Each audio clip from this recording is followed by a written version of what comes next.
Under the hot bite of a Midwestern sun, the man walked barefoot, shirtless, and heavy with silence. Dust clung to his back in streaks, like guilt that refused to wash off. His shoulders were wide, sun-hardened, carrying not just weight but memory. Flies buzzed at the corners of his eyes. He did not blink them away. His mouth was dry, but he didn't ask for water. The Thornhill Ranch appeared like a mirage at first, white fence, silver roof glinting, porch shaded by a drooping cottonwood. It sat proud on the plain, too grand for a widow, some had whispered.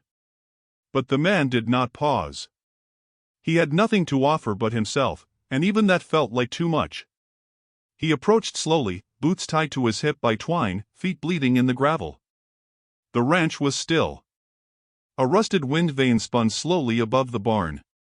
Somewhere, a rooster called half-heartedly, as if it too had given up on purpose. The man didn't flinch. She saw him from the upstairs window. Evangeline Thornhill stood behind gauzy curtains, arms folded across her black dress, one she hadn't stopped wearing since the baby died. Her eyes narrowed. She knew who he was. Apache. Not from this town, but from nearby mesas, his people long scattered. He was tall enough to touch the roof of her porch if he wanted, and broad in a way that unsettled the neat geometry of her garden. But he looked like a man halfway through being erased. She came to the porch with a rifle in hand, not raised, not threatening. Just visible. He didn't slow. When he reached her steps, he didn't speak at first. He dropped the sack from his shoulder, soft sound of cloth, bone, cornmeal. Then he knelt in the dust. "I ain't here to steal," he said, voice low and cracked from thirst. "Ain't here to beg either. Let me work. Let me earn staying. I'll mend fences, guard your cattle. I'll even get you pregnant again, if that's what the town wants." The words dropped like stones at her feet. Evangeline did not move. Her jaw twitched, but her grip on the rifle remained still. "Did someone send you?" she asked, quietly. "No," he said. "Then why come here?" He looked up, slow, deliberate. Brown eyes, soft with something ancient. "Because you look lonelier than me." The wind shifted. The porch curtain lifted like a ghost passing through. She saw the deep scar along his collarbone. She saw a blue bead braided into his dark hair. She saw a man who had been stripped of everything but the ability to kneel. "Sleep in the barn," she said, and turned away. That night, Mrs. Almina Graves, who lived a mile down the road but never missed a chance to meddle, passed by with her mule cart. She saw the figure by the pump shirtless, washing himself in a tin basin, moonlight catching every muscle like a statue chipped out of dusk. The next morning, whispers traveled faster than water in dry season. Sheriff Boone Avery stopped by just after noon. He leaned on the porch railing, boots dusty, hat tilted low. "Evangeline," he said, like it was a question. "He hasn't touched anything that isn't broken," she replied. Boone nodded slowly. "That's not what folks are worried about." "I'm not folks." Boone looked toward the barn. "What's his name?" "I didn't ask." "Want me to send him on?" "No." He nodded again and tipped his hat. "Then I'll let him stay until they sharpen their tongues to knives." In the barn, Tala Redhawk was already at work, mending a cracked wagon wheel. He worked quietly, like someone whose body still remembered being useful. He didn't ask where the tools were. He found them. He didn't ask what she wanted done. He noticed the sag in the fence line and started with that. When she brought him a cup of water that evening, he didn't speak. Just nodded. Took the tin. Drank slowly. Evangeline noticed how he looked at her hands, not in lust, but in study. As if he could tell everything about her from the scars on her knuckles and the way her fingers trembled only when still. She almost said something then. But didn't. Later that night, she sat alone by the window, watching stars that didn't blink, holding a baby bonnet made of lace she never learned how to sew. In the quiet, she could hear him singing, low, broken, a lullaby in a tongue not meant for these plains.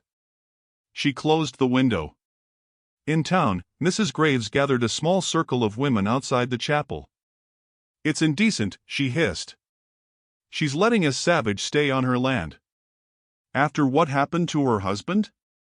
What message does that send? Another woman murmured, maybe she wants a child that'll live this time. The laughter that followed wasn't loud. But it cut deep. 2 days passed without words between them. On the third, Tala left a handful of desert flowers at the steps. Not arranged. Just gathered, dusty and raw. She stepped on them accidentally. Then paused. Picked one up. Capped it. That night, while walking past the barn, she heard him whisper a name. Ashki. She didn't ask what it meant. But she whispered it back to herself like a secret charm. By week's end, the fence stood mended. Her garden weeded. The barn cleaned so clean it nearly smelled of pine. Still, she had not offered him more than shade, water, and silence. Until the day he collapsed. Heat stroke. Too long in the sun. Too little water. He hadn't eaten in 2 days, giving all he had to the soil, not himself. She found him face down near the cattle trough. Dragged him inside with more strength than she thought she still had. He lay on her parlor rug, sweat streaking his brow. She pressed a cold cloth to his chest and murmured, "You fool." His eyes fluttered open. Better to die working than waiting. She didn't argue. Instead, she brought him broth and let him rest on her own floor, near her old piano she hadn't played since the baby. He slept like someone who hadn't in years. That night, she didn't close the window. She left it wide open and let the wind carry the scent of rain and mesquite into her lungs. Outside, Mrs. Graves passed again. This time, she didn't just see the shirtless Apache by the pump. She saw a woman in the window, not wearing black. And for the first time in a long while, Mrs. Graves didn't say a word. Not yet. But she would. And they both knew it. Still, in the quiet, in the moonlit hush of prairie breath and creaking floorboards, Evangeline Thornhill whispered to the room that had once held a child. "Stay." Tala Redhawk rose before the rooster. The morning was amber, not yet hot, dew like scattered beads across the porch rail. He stretched beneath the barn rafters, muscles slow from sleep on hay, and tied his long black hair back with the same leather strip he'd used the day before. No pillow, no blanket. Just dust, hay, and silence. He did not approach the house. Each morning he'd gather the tools before the sun broke fully, sharpening the axe on a flat stone, fixing the broken well handle, nailing the porch board she always stepped around but never fixed. He left no note. He didn't expect praise. He just worked, as though penance was a muscle you kept from atrophying. Evangeline Thornhill never told him to stop. But she also never asked him to come closer. From her kitchen window, she watched him. One hand stirring her coffee, the other resting over her flat stomach where no child would ever grow again. She watched the way he moved with no rush, as if each nail he hammered held back ghosts. Sometimes, she caught herself breathing with him, inhale on lift, exhale on strike. She hated that. She told herself it was only habit that let him stay. A body was useful, especially one that didn't speak too much. But part of her, quieter, older, knew it wasn't just that. Tala kept his distance, not just in feet but in gaze.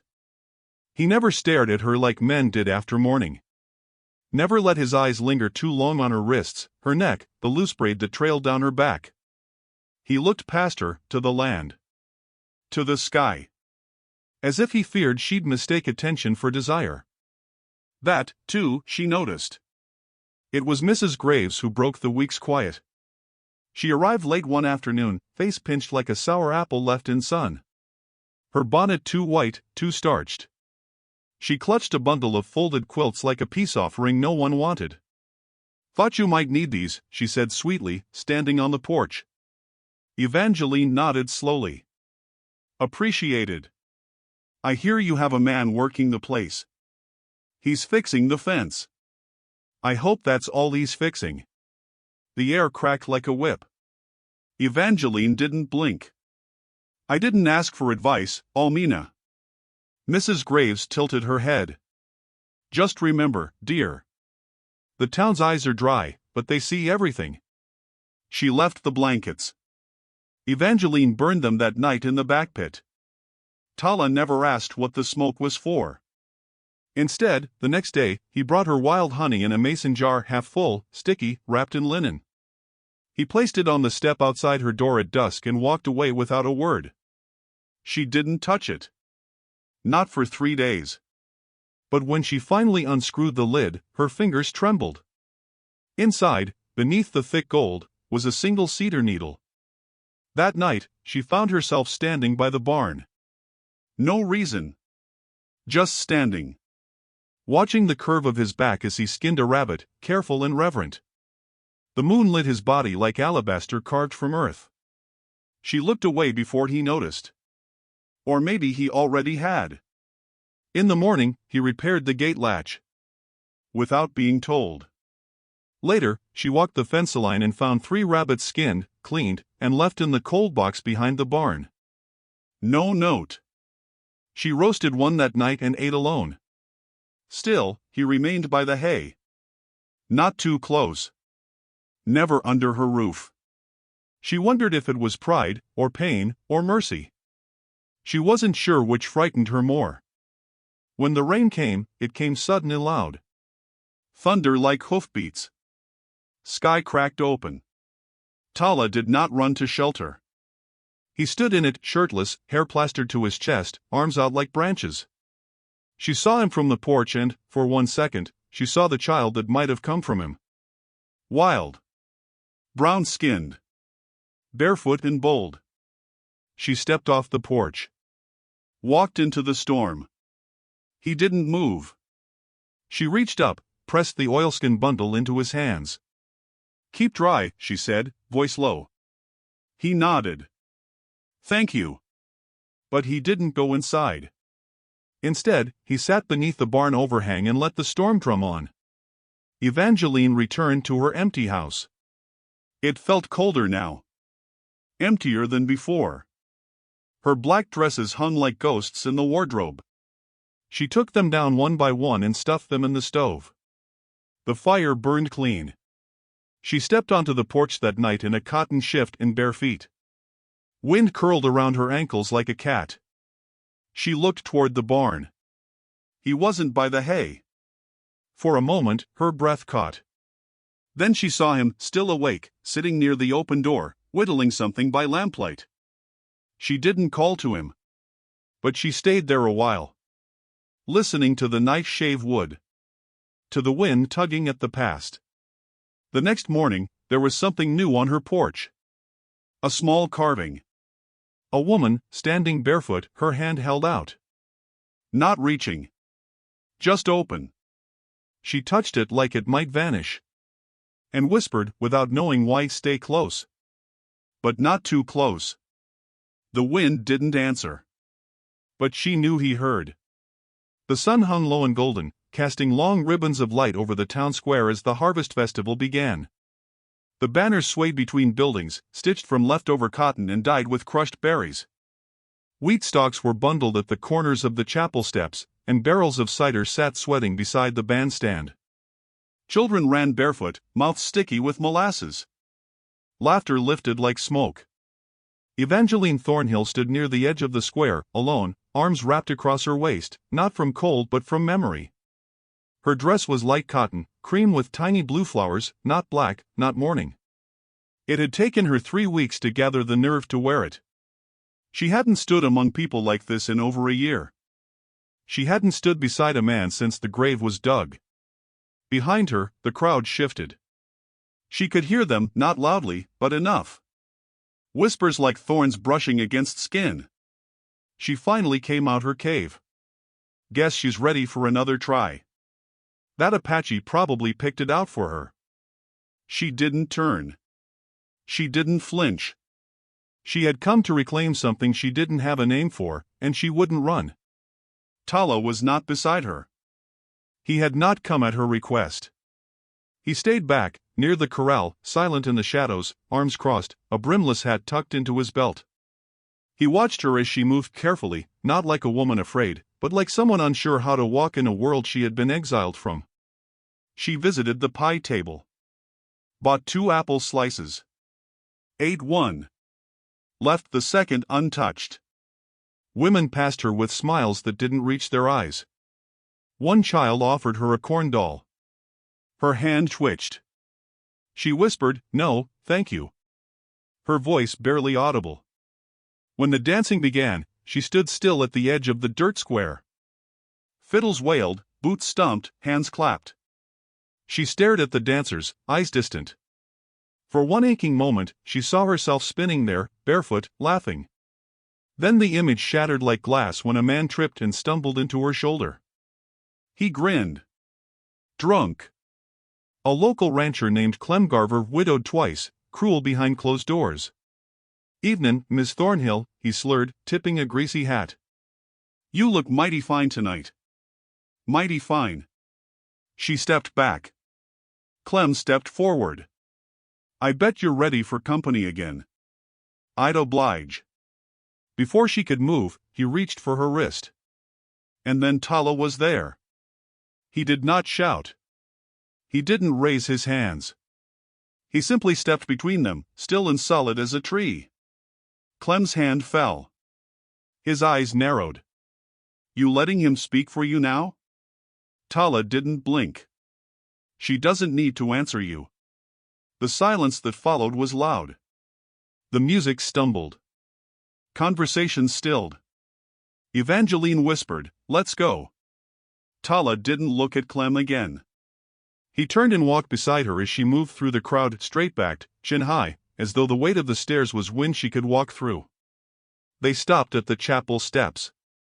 She leaned against the railing, breath-tight, eyes closed. Her hands trembled once, then steadied. Tala waited. A respectful distance away. He didn't speak. When she opened her eyes, the stars were beginning to appear, slow and uncertain. Lanterns flickered like scattered fireflies. "You shouldn't have come," she said. "I didn't come for them," he answered. She looked at him, truly looked.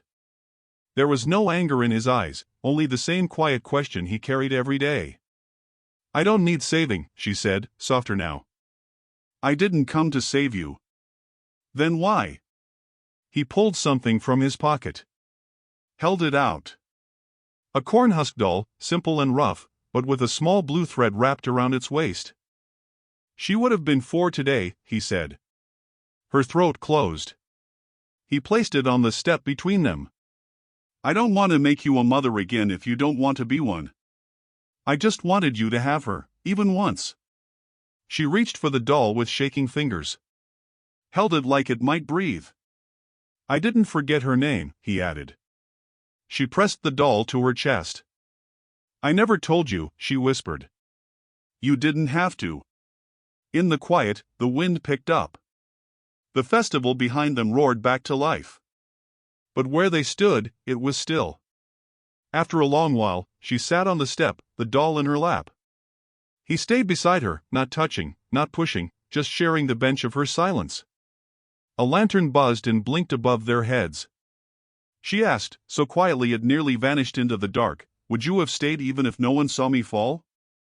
"Yes." She didn't thank him. She didn't have to. Later, as they walked back to the ranch, the road was empty.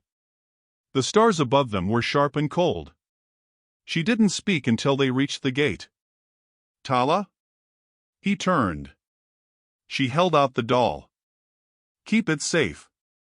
Until I know what to do with her." He nodded. Took it gently. And tucked it into the place near his heart. They said nothing more. But from the porch, under the gaslight hum, she lingered at the door a little longer before going inside. And when she looked out the window later that night, she saw him sitting on the porch bench, just close enough. Just waiting. Not for permission. But for the moment her heart would allow itself to ask him to stay. Morning came soft and pale, like breath on glass. Dew kissed the porch rails, and the wind carried no dust, just the scent of turned earth and something quieter, almost holy. Evangeline Thornhill stood barefoot in the doorway, her cotton dress whispering around her ankles. The storm had passed days ago, but something inside her still felt newly washed. She watched Tala Redhawk stack firewood with precise rhythm, shirt damp from the labor, hair tied back with a faded strip of blue leather. His every movement had purpose, but none of it demanded notice. He didn't look up when she approached. He didn't need to. He always knew where she was. "Would you like coffee?" she asked. It was the first time she'd asked him anything that wasn't necessary. He nodded once. "Yes. Thank you." She brought 2 cups, sat across from him on the porch bench. He sipped slowly. She noticed his hands, calloused, cracked, scarred. Hands that had seen war, lost a child, built fences, carved dolls. Hands that had not reached for her once. Not even when she'd faltered. "You built the shelf," she said after a long silence. He nodded. "You had nowhere to put your books. They deserve standing, not leaning." That was the day she let him inside. Not just the house, but the quiet corners where her grief lived. He never asked to enter. He simply stepped into each space the moment she opened it. In the weeks that followed, the house began to change. He sanded the porch rails down smooth and painted them bone-white, matching her mother's rocking chair. He rewired the front lantern so it no longer sputtered at night. He fixed the piano's cracked leg and tuned it, though she never told him she played. One afternoon, she found wildflowers in the center of her dining table, arranged in a jar that used to hold nails. No note. Just color. Every act was silent testimony. "I see you. I honor what hurts. Let me help." She started humming again, quietly while sweeping the hearth. He noticed, but didn't comment. Just left a pine broom by the door, better than the old bristle one she used. He taught her how to smoke venison and salt it for winter. She taught him how to mend torn curtains and sew straight lines. Together, they planted carrots in a neat little row behind the barn. She laughed once when a crow tried to steal the seeds and he threw his shoe at it. He smiled then, wide and boyish, and for a moment, they both looked younger. But the world outside hadn't softened. One morning, red paint appeared across the barn door. "Savage as whore," it read, dripping and cruel. Tala stood quietly beside it, arms folded, lips tight. Evangeline stared at the letters for a long time. "I'll paint over it," he offered. "No," she said. "Leave it." She turned and went inside. When she returned, she carried a bucket of whitewash in one hand and a brush in the other. Together, they covered it. Stroke by stroke. Until only wood remained. That evening, Sheriff Boone came by. He stood on her porch, hat in hand, not offering law, just truth. "They won't stop. Not unless you make them," he said. "I'm not leaving my home." Boone glanced toward Tala, who stood a few paces off, whittling a sliver of oak into something shapeless but gentle. "I know," the sheriff said. "But they'll make sure you feel it." "I've felt worse," she replied. After Boone left, she turned to Tala and asked, "Why haven't you left yet?" He set down the wood. "Because you never asked me to." Her breath caught. "Would you have?" "No." She looked away. "Why?" "Because every time I fix something, I feel less broken." That night, she lit a second candle on the dining table. When she sat down to eat, he joined her. Not a guest. Not a servant. Just a man with a plate. They ate in silence, and something tender settled between them. A peace without ceremony. Later, she found him outside carving again. This time, it was a tiny cradle, rough and unfinished. He didn't hide it when she approached. She didn't ask questions. She just sat beside him and watched. "You believe in starting again?" she asked. He looked at her, eyes dark and soft. "I believe in trying." She nodded. "So do I." After that night, he slept indoors. Not in her room. Not yet. But by the fire, on a pallet she laid out herself. She brought him quilts that once belonged to her brother. He folded them with care. Every morning, she found them perfectly stacked at the end of the couch. The day she let him build the new chicken coop, she watched from the window as he worked. The sun caught the sweat on his back. His hands moved with reverence, not just strength. She saw how he shaped corners without measurement, how he paused before each nail like he was asking permission of the wood. When it was finished, she stepped outside. "It's beautiful," she said. "It's solid," he corrected. "No. It's more than that." He met her eyes. Neither of them looked away. Then he held out a small bundle wrapped in linen. Inside was a locket. Her locket. She gasped. "I found it in the barn weeks ago," he said. "Didn't want to give it back until you were ready." She opened it. Inside was a faded sketch of her daughter's footprints and a lock of hair. She hadn't even realized it had gone missing. "I thought it was lost," she whispered. "No. Just waiting." She didn't thank him. She reached for his hand instead. He didn't pull away. They stood there in the warm hush of late afternoon, sun sliding down the barn roof like honey. In that moment, she understood something she hadn't before: love wasn't always loud. It didn't have to announce itself. Sometimes, it arrived like this, quiet, barefoot, with wood shavings in its hair. That night, she placed a chair for him at her piano. She didn't say why. But he sat beside her. And she played. Only one song. The one she used to hum when her belly was round. The one her daughter never heard. But he did. And that was enough. The day broke warm and windless, with a silence too thick for comfort. Birds had not yet begun their chatter, and even the cattle seemed still beneath the early gold of the sky.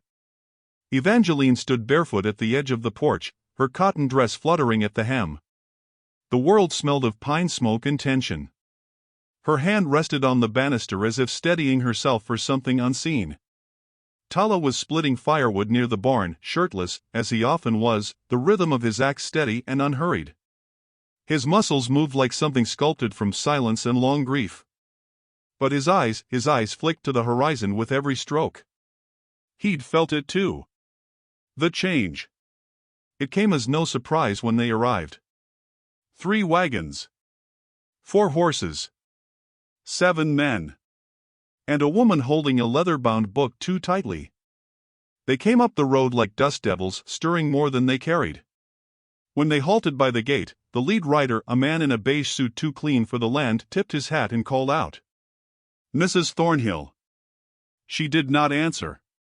He stepped down anyway, boots polished, voice syrup smooth. "You know why we're here." She descended the porch steps slowly, not a flicker of fear in her movement. Tala set the axe down, stood without speaking, arms loose at his sides, body still like an old oak that refused to bend. "We've had complaints," the suited man said. "Unbecoming conduct. Concerns about influence. You've ignored chapel summons for over 6 months. And now, this arrangement." "Say it," Evangeline replied. The man smiled thinly. "You've allowed a savage to share your home, your land, your bed." "He sleeps on a quilt," she snapped. "Not a throne." The woman with the book stepped forward. "This is a town of morals, Mrs. Thornhill. Of scripture and decency." "This is a town of rot," Evangeline replied. "And you've mistaken it for righteousness." Behind her, Tala hadn't moved. But his gaze had grown colder, older. He could smell the danger not in steel, but in words dressed in perfume. The suited man cleared his throat. "We have the authority to seize property if it's used in ways that dishonor community values." Tala stepped forward once. Evangeline raised her hand to stop him. "Then take it," she said. "Take the house. The land. The barn." The crowd behind the wagons murmured. "But you won't take him." The suited man's jaw clenched. "You would cast yourself out for him?" "I already did," she said. "The moment I chose silence over lies. The moment I let someone fix what the rest of you broke." Tala's chest rose once, then settled. His voice came like thunder wrapped in silk. "You don't need to fight for me." "I'm not," she said. I'm fighting for the woman I thought I buried with my child. The suited man nodded stiffly. Then you'll be removed. She smiled then, something fragile and fierce. Try. One of the men reached for her arm. He never touched her. Tala moved, not with speed, but with force that defied hesitation. He stepped between them, eyes sharp, body braced. No weapon in hand. Only presence. The kind that made even guns feel useless. I buried a child, he said. I will not bury her. There was a pause, tight as wire. Then Sheriff Boone's voice rang out from behind the wagons. I wouldn't, if I were you. The sheriff rode up slow, alone, eyes calm. He dismounted with the stiffness of old wounds and stood beside Evangeline like a father at a wedding. We all have lines, he said to the men. You've crossed too many. You swore to uphold law, the suited man hissed. I uphold peace, Boone said. And I see more of it here than in your whole congregation. The men hesitated. The crowd shifted. Then the wagons turned. Dust followed them out. Evangeline exhaled. Boone tipped his hat to her. I always knew you were stronger than your husband. She blinked, then smiled. He never knew what to do with silence. Boone looked at Tala. And you? I stay, Tala said. Good, Boone replied. That's all she ever needed. He rode off slow, disappearing into the warmth of the day.